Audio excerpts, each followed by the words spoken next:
Hi guys, Mike here, having just a quick look at the Sony Xperia Tablet Z and of course the Retina Apple iPad, the latest generation Apple iPad.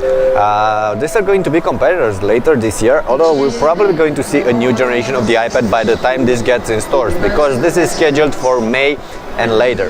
Android tablet, definitely very interesting. It comes with a 10.1-inch screen and full HD resolution. It's very light, very thin, sorry for that, very thin, weighs just under 500 grams, so it is lighter than the iPad.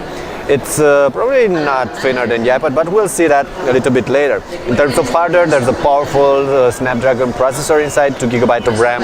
Of course, you have plenty of storage. There are micro SD card slots to actually expand that storage.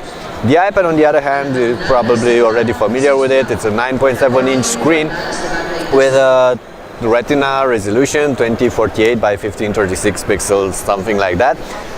It comes with this metallic back, and of course it's running iOS on an Apple A6 processor, dual-core processor, 1 GB of RAM. Of course, the two are both very snappy.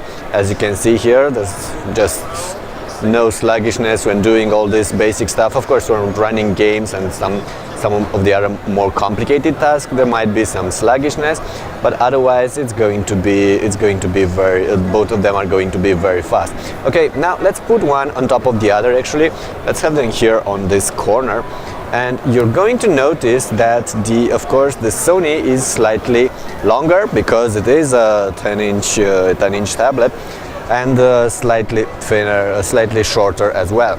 In terms of thickness, well, let's see. I think the Sony is thinner. I don't have the exact specs here, but it looks like it's thinner. And of course, it's definitely lighter, about 500 grams for this one, and like 600 and something, 650 for the Apple iPad mini. The batteries both have a pretty large battery of 6000 milliamp hour battery on this one, and it is encased, of course.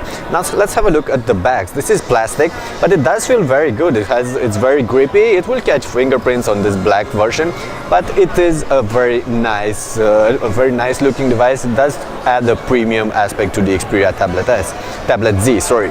Of course, the iPad has the all aluminum body. You're probably already familiar with it, so I'm not going to comment on that. I don't know which one is better, but I do prefer this because it's something new.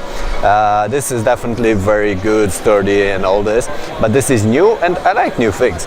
Okay, here on the back you have cameras on both these tablets without flash.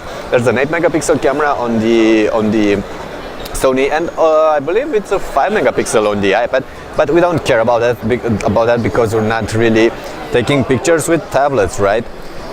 Okay, now let's have a quick look at the ports. On this one you have the volume rocker, you have this lock for the switch for locking the screen, you have the power button here, you have the headset jack, and that's about it, plus the lightning port, the lightning port over here on the bottom, and of course one speaker. So there's only one speaker.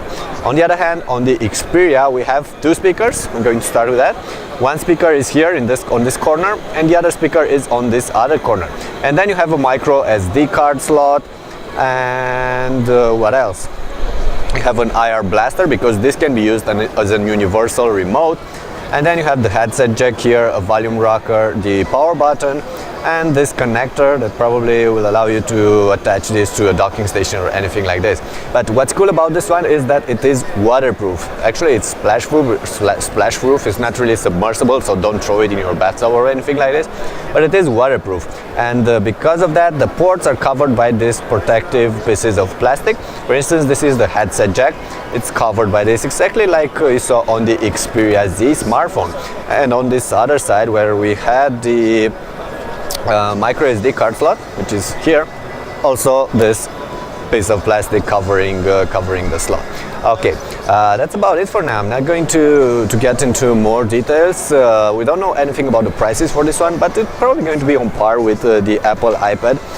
Because the two are both premium tablets. This right now is not available, will be available in May 2013. This is available in stores and starts at $500, the Apple iPad.